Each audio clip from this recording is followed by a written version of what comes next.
மார்கழி மாசம்னாலே பீட மாசம்னு சொல்லுவாங்க. ஏன் சார் இந்த மார்கழி மாசம்னா இப்படி பயப்படுறாங்க?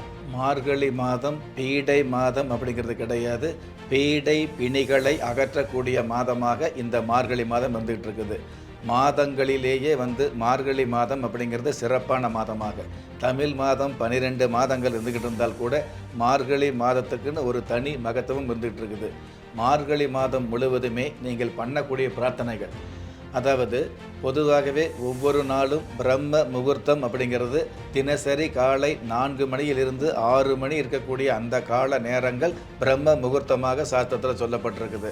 ஆனால் ஒரு வருஷத்தில் மார்கழி மாதம் இருக்கக்கூடிய அந்த 30 நாட்களுமே தேவர்களுக்கும் 30 முக்கோடி தேவர்களுக்கும் ஒரு மிகப்பெரிய பிரம்ம முகூர்த்தமாக இருந்துகிட்டு இருக்குது அப்படிங்கிறது உண்மை. பிரம்மன் அப்படிங்கிற நம்ம பிரம்மா பூமியை நோக்கக்கூடிய ஒரு மாதமாக இந்த மார்கழி மாதம் வந்துட்டு இருக்குது.